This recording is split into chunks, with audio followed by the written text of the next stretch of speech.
प्रिय विद्यार्थियों, सभी शिक्षा चाहने वाले सभी छात्रगणों, मैं वीरेंद्र कुमार मिश्रा, जयनारायण सरस्वती विद्या मंदिर इंटर कॉलेज बरेली ऑनलाइन कक्षाओं में आपका स्वागत करता हूं।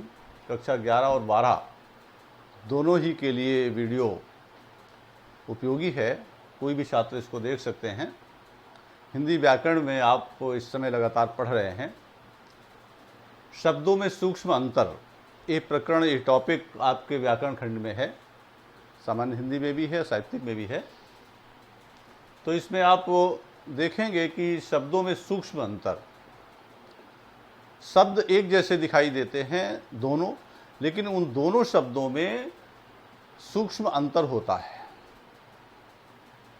लेकिन उनका अध्ययन हम लोग दोनों का करते हैं, अलग अलग उनका अर्थ समझना पड़ता है। 2 अंक में ये वाला जो है आपको प्रश्न आता है, 2 अंक इसके लिए निर्धारित हैं। यानी ये शब्दों का जोड़ा होता है। शब्द युग का मतलब होता है शब्दों का जोड़ा, और शब्दों के जोड़े बना करके वाक्य की रचना हम लोग करते हैं।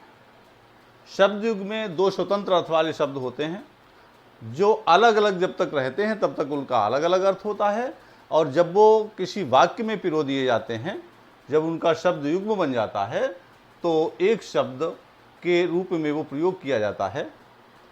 वे शब्द अपने अलग अलग अर्थ को न दे करके फिर एक अर्थ देने लगते हैं। जैसे दिन और रात, दिन का मतलब दिवस और रात का मतलब रात्रि, पृथक पृथक अर्थ हैं इनके दोनों के। लेकिन जब ये शब्द युग में एक साथ जोड़ दिए जाते हैं तो दोनों ये अपने अपने अलग अर्थ को त्याग देते हैं और एक नया अर्थ उसमें उत्पन्न हो जाता है। आप इसको देखेंगे ध्यान से। ये भाषा अभिव्यक्ति का माध्यम है, वो किसी भी रूप में भाषा को अभिव्यक्त करने का एक साधन है, शब्दकोश बढ़ाने का साधन है। और आप देखें, लोग दिन में जागते हैं और रात को जागते हैं, एक वाक्य भी है। लोग दिन को जागते हैं, दिन में जागते हैं, रात को जागते हैं। तो दिन का मतलब यहाँ पर दिन है, दिवस है, रात का मतलब उधर रात्रि है। लेकिन अगर हमने कह दिया दिनेश ने रात दिन कड़ी मेहनत की है, तो दिनेश ने रात दिन कड़ी मेहनत की है, तो अब हम ये नहीं कहेंगे दिनेश ने रात में भी मेहनत की है, दिनेश ने दिन में भी मेहनत की है, बल्कि ये दोनों मिलकर के एक निरंतरता का बोध कराते हैं। अर्थात दिनेश ने निरंतर कड़ी मेहनत की है, लगातार कड़ी मेहनत की है, ये भाव इसमें प्रकट होता है। ऐसे ही और अन्य शब्दों को समझते हुए चलिए। बताया भी, इन्होंने समझाने की कोशिश की है कि वास्तविक अर्थ को प्रकट कर रहे हैं। द्वितीय वाक्य में जब वे युग्म के रूप में प्रयुक्त हुए हैं तो अपने मूल अर्थ को छोड़कर नवीन अर्थ को व्यक्त कर रहे हैं, जिससे रात दिन क्या है, निरंतरता को व्यक्त कर रहा है। अब शब्द युग्मों की रचना हम किन किन रूपों में कर सकते हैं? शब्द युग्म में एक ही शब्द की पुनरुक्ति के द्वारा कर सकते हैं। जैसे कल आप पढ़ रहे थे, झौरी झौरी, झुंड के झुंड, यानी एक शब्द को बार बार, एक शब्द को 2 बार कह देना, ये पुनरुक्ति है। सजातीय या समानार्थक शब्दों के द्वारा, एक ही जाति के शब्द, ठीक है, तो ये सजातीय हो जाएंगे। जैसे अंग अंग कह दिया।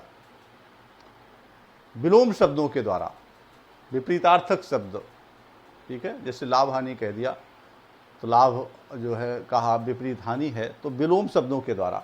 सार्थक और निरर्थक शब्दों के द्वारा कह दिया, अरे चाय बाय, इस प्रकार के शब्द हम लोग बोल देते हैं। निरर्थक शब्दों के द्वारा कह दिया अफरा तफरी, ये क्या निरर्थक शब्द, उल जलूल निरर्थक शब्द है। इनके द्वारा भी शब्द युग्मों की रचना की जाती है। परसर्गों के साथ शब्द की पुनरावृत्ति, जैसे कह दिया अपना अपना ही राग, अपना अपना के बीच में एक योजक चिन्ह लगा देते हैं जो उन दोनों को जोड़ता है। ये क्या है, परसर्ग है, एक चिन्ह है। समोच्चरित भिन्नार्थक शब्दों के द्वारा, जिनका उच्चारण समान है लेकिन उसमें भिन्न अर्थ है। असक्त कह दिया, आसक्त कह दिया। असक्त माने असमर्थ, आसक्त माने किसी पर मोहित होना। इस तरीके से अलग अलग उसके अर्थ होंगे, लेकिन वो लगभग एक से लगते हैं। अनिल अनल, अनिल वायु है और अनल आग है, थोड़ा सा बोलने में अंतर है, समुच्चरित हैं। ऐसे अनेक उपर्युक्त विधियों के द्वारा शब्द युग्मों की रचना करते हैं और नवीन अर्थों का भी उसमें बोध होता है। और भाषा के प्रयोग के द्वारा इनको हम कैसे स्पष्ट करेंगे, तो इस चीज़ को आइए अगले स्लाइड में भी देखते हैं। अब आया है एक ही शब्द की पुनरुक्ति द्वारा। पहला जो खंड है, एक ही शब्द की पुनरुक्ति, इसका मतलब क्या? पुनः उक्ति, अर्थात एक ही शब्द को फिर से कहना, ये पुनरुक्ति कहलाता है।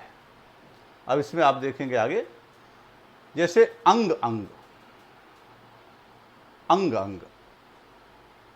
अब एक ही शब्द में एक ही शब्द दोनों ओर है, अंग अंग। माँ ने अपने बेटे का अंग अंग चूम डाला। अब अंग अंग शब्द क्या है? ये संपूर्णता का वाचक हो गया। यहां पर माँ ने अपने बेटे का अंग अंग, सारा शरीर उसने उसका चूम डाला। तो जो अंग अंग का मतलब संपूर्ण शरीर, संपूर्ण बदन, इस बात का वाचक हो गया। अपना अपना, आज सभी अपना अपना राग अलापते हैं। अब इसमें देखिए, इसमें भी योजक चिन्ह लगा दिया। योजक नहीं, योजक से थोड़ा बड़ा है, इसलिए डैश इसको कह सकते हैं। तो अपना अपना राग अलापते लगे हैं। तो अपना अपना मतलब अपना स्वयं का निजी निजी निजी भाव। और जब इसको आज सभी अपना अपना राग अलापने लगे हैं, तो इसको एक में जब मिला लेते हैं तो ये बिल्कुल संयुक्त अर्थ बन जाता है। कोना कोना, कस्तूरी की सुगंध से वन का कोना कोना महक उठा। तो ऐसा नहीं वन का पूर्वी कोना महक उठा, फिर वन का दक्षिणी कोना महक उठा, ऐसा नहीं है। वन का कोना कोना महक उठा मतलब वन, पूरा वन महक उठा। ये संपूर्णता का वाचक हो गया। खाली खाली, बच्चों के बिना घर खाली खाली लगता है, मतलब बच्चों के बिना पूरा घर सूना लगता है। ये खाली खाली का मतलब तो यहाँ पर खाली होने से है, लेकिन जब इसको वाक्य के साथ पिरो दिया जाता है तो ये खाली खाली जो है ये नहीं सूना लगता है। गांव गांव का मतलब ग्राम ग्राम, अलग अलग उसका अर्थ अगर है तो, लेकिन जब एक साथ मिला देते हैं, वाक्य के साथ लगा देते हैं, तो आज गांव गांव में बिजली पहुंच गई है, अर्थात आज संपूर्ण ग्रामीण क्षेत्र में बिजली पहुंच गई है। ये इस प्रकार का वाचक हो जाता है। समझ में आया होगा पुनरुक्ति के द्वारा जो है कैसे शब्दों में इसको कैसे पिरोते हैं, वाक्यों में कैसे इसके भाव अर्थ में अंतर आ जाता है। सजातीय या समानार्थक शब्दों के द्वारा, जो समानार्थक शब्द हैं, एक प्रकार से पर्यायवाची जैसे हैं, इनसे भी शब्द युग्मों की रचना की जाती है। ये दोनों शब्द मिलते जुलते अर्थ वाले होते हैं, लेकिन इन दोनों का एक अर्थ होता नहीं है। झाड़ पोछ, अब झाड़ क्या है? इससे कोई भी कमरा गंदा पड़ा है तो उसको हम लोगों ने झाड़ू से या उससे कपड़े से, सूखे कपड़े से साफ कर दिया, एक प्रकार से झाड़ दिया। धूल को कपड़े से झाड़ के भी तो दूर करते हैं। और पोछ यानी किसी को नम कपड़े से, भीगे कपड़े से जब उसको पोछ देते हैं पानी से के सहारे से, तो वो पोछ है। वाइपर से भी पोछ देते, तो पोछा है वो। तो झाड़ पोछ, किसी भी सामान की झाड़ पोछ आवश्यक है। अब ये दोनों क्या है? सफाई के वाचक हो गए। किसी भी सामान की सफाई आवश्यक है। तोड़ फोड़, उपद्रवियों ने पूरे शहर में तोड़ फोड़ की, अर्थात उन्होंने तोड़ा भी और कुछ ऐसे सामग्री मिली है उसको फोड़ा भी, लेकिन तोड़ फोड़ जो है वो तहस नहस करने के अर्थ में स्पष्ट हो गया। दीनहीन, दीनहीन को सताना अच्छी बात नहीं है। दीनहीन एक प्रकार से जो गरीब भी है और जो अशक्त भी है, दुर्बल भी है, कृशकाय भी है, शक्तिहीन भी है, तो ऐसे व्यक्ति को सताना अच्छी बात नहीं है। जो सब प्रकार से कमजोर है, ऐसे को सताना ठीक नहीं है। धन दौलत, धन और दौलत, धन क्या है? पैसा है, रुपया है, क्या है? धन है। और दौलत शब्द है, दौलत शब्द में अंतर है। दौलत में आपके पास जो साधन है, आपके पास में समर्थ बच्चे हैं, आपके पास में पशु हैं, दूध देने वाले पशु हैं, ये सब क्या है? ये सब दौलत है। धन दौलत से संपन्न है। तो धन दौलत से सुख नहीं खरीदा जा सकता। सुख किससे आता है? सुख मानसिक शांति से आता है। तो धन दौलत को एक साथ वही संपन्नता एक प्रकार से हो गया। संपन्नता से सुख नहीं प्राप्त किया जा सकता, इस प्रकार का कहा। रीति रिवाज, रीति और रिवाज हमारी संस्कृति के अभिन्न अंग है। परंपराएं हैं, रीतियां हैं, ये हमारी संस्कृति के अभिन्न अंग है। विधि विधान, एक विधि, एक तरीका, एक विधि होती है और एक विधान, एक तरीका होता है, क्रम होता है। जैसे पंडित जी विधि विधान से कोई हवन कराते हैं, तो सभी कार्य विधि विधान पूर्वक होने चाहिए, यानी नियम कायदे से होने चाहिए। साधु संत, साधु और संत अब इसमें दोनों शब्द हैं। साधु जो है वो क्या है, एक प्रकार से जो भगवा वस्त्र पहने हुए है, जो संत जैसा वेश लिए हुए, वो एक प्रकार से साधु है, सज्जन स्वभाव। हर सज्जन व्यक्ति साधु है, हो सकता है। लेकिन संत क्या है? संत जो है जो जिनको सांसारिक माया मोह से कोई मतलब नहीं है। अब कबीरदास जी क्या थे? संत थे। तो कबीर सदैव साधु संतों की संगत में रहते थे, साधुओं के साथ भी रहते थे और संतों के साथ भी रहते थे। जो बड़ा निराकार ब्रह्म के उपासक हैं वो सब क्या है? संत हैं। हंसी खुशी, हंसी खुशी, सभी के दिन हंसी खुशी से बीते, आनंद से बीते, आनंद का प्रतीक हो गया है। तो इस प्रकार से इसको हम लोग समझते हुए चलें। टॉपिक थोड़ा बड़ा है लेकिन फिर भी इसको बताने का प्रयास कर रहे हैं। दो शब्द, विलोम शब्दों को मिलाकर शब्द युग्मी बनते हैं। इसमें एक शब्द दूसरे के विपरीत होता है। ध्यान से देखें, आगे और पीछे। अब आगे पीछे, आगे माने आगे और पीछे माने पीछे, लेकिन लोग नेताओं के आगे पीछे घूमते हैं। आगे पीछे नहीं, हर समय उनके साथ घूमते रहते हैं, साथ रहना हर समय, आना जाना, उनका बाहर आना जाना लगा रहता है। यानी एक शब्द में इसका अर्थ स्पष्ट हो गया। उचित अनुचित, उचित अनुचित।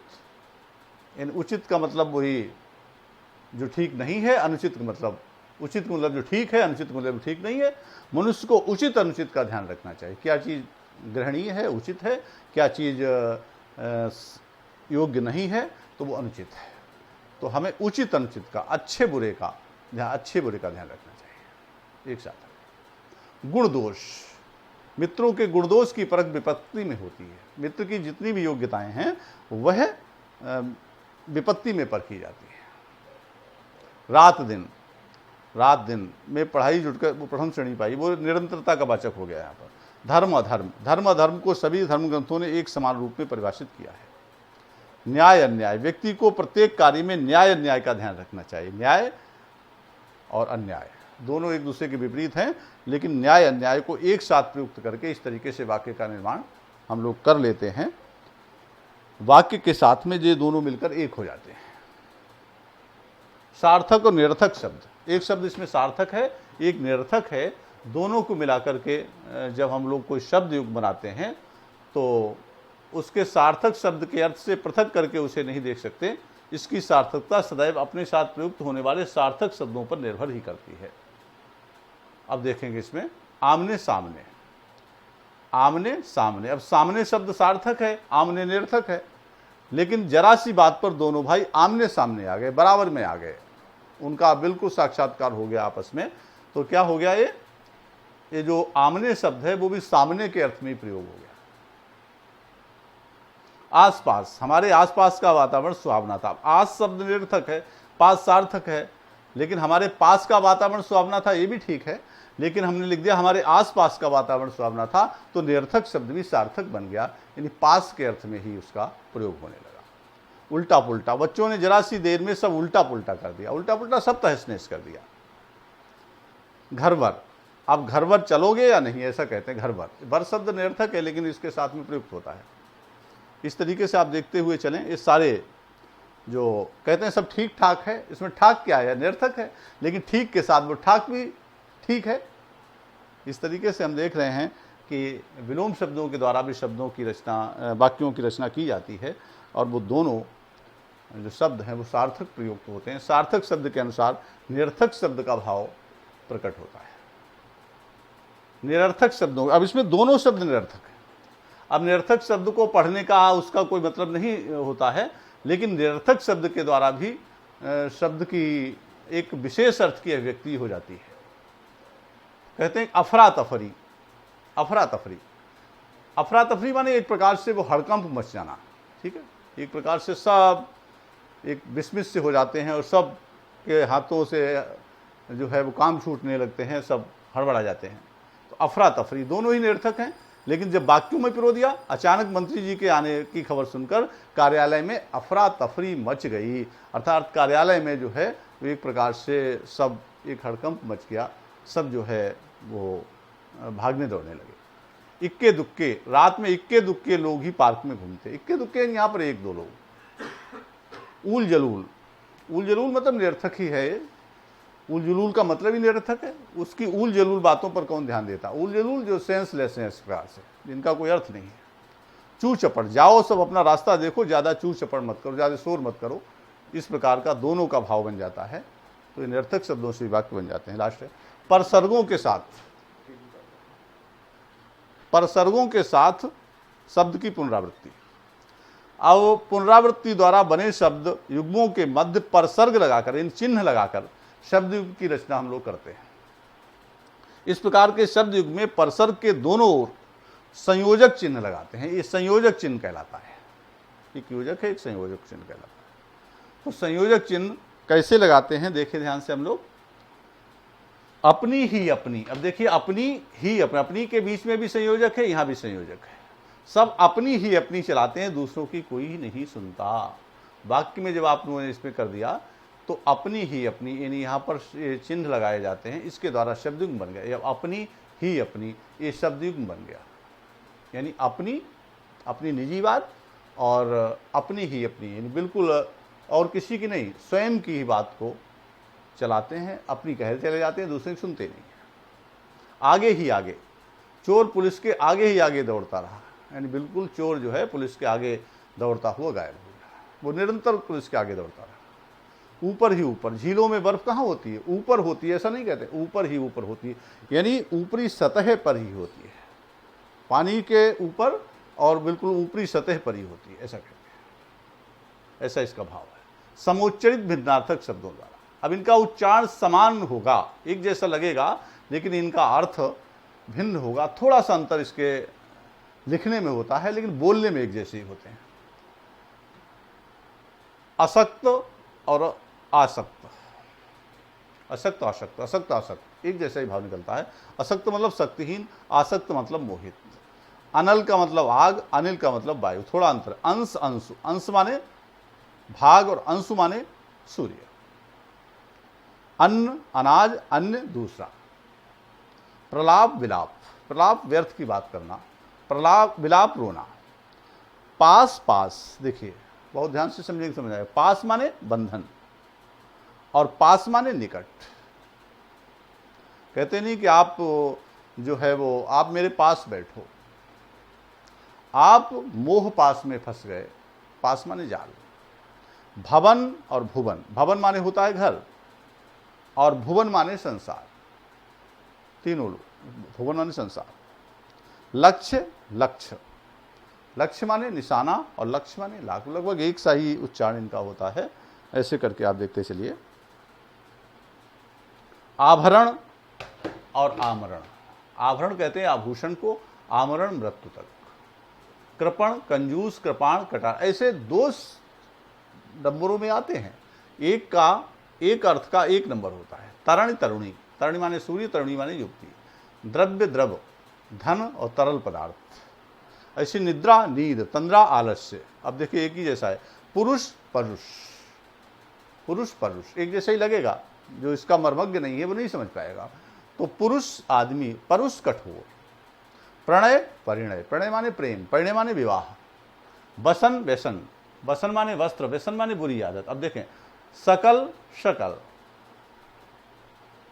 सकल शकल, शकल। अब सकल माने खंड, कोई टुकड़ा, और शक्ल ये आकृति। आपकी शक्ल कैसी हो रही है, शकल कहते हैं खंड को। और सकल एक शब्द आता है सकल, समाचार वाला सा जिसमें है, उसका मतलब संपूर्ण। ऐसे सुत और सूत, सुत माने पुत्र, सूत माने सारथी, सूत धागा को भी कह देते हैं। सुवर्ण सवर्ण, सुवर्ण सोना, सवर्ण उच्च जाति। सुगंध सौगंध, आप समझते हैं। जगत, जगत महत्वपूर्ण है। जगत माने संसार, जिसमें हलंत लगाया उसमें जगत माने संसार। और जगत, ये कुएं की जो जगत होती है, गोल गोल बनी हुई होती है, कुएं का जो चबूतरा है, कुएं की जो पाड़ है, वह जगत है। इस प्रकार से शब्द युग्मों को समझें। आपने अभी ये पूरा वीडियो शब्द युग्मों का देखा है। 7 प्रकार से शब्द युग्मों की रचना करते हैं। बहुत महत्वपूर्ण टॉपिक है। इसमें से 2 नंबर का आता भी है। पूरा अंत तक सारा वीडियो देखें, बड़ी प्रसन्नता से पढ़िएगा। कोई अगर कहीं दिक्कत आती है तो उसको आप जो है डिस्क्रिप्शन में लिंक दिया हुआ है, उसको क्लिक करेंगे तो आप व्हाट्सएप से जुड़ जाएंगे और आपको कोई वांछित सामग्री उसमें इसके विस्तार के लिए कोई और PDF चाहिए होगी तो आप उससे व्हाट्सएप से के माध्यम से इसकी PDF मंगा सकते हैं। पढ़ते रहिए ध्यान से, पूरी परीक्षाएं आपकी इन्हीं के आधार पर संपन्न होनी हैं, तो अंत तक पढ़ें, इसको नोट भी करें, एक कॉपी बना लें और कॉपी में इस सारा मैटर करते हुए चलें। धन्यवाद।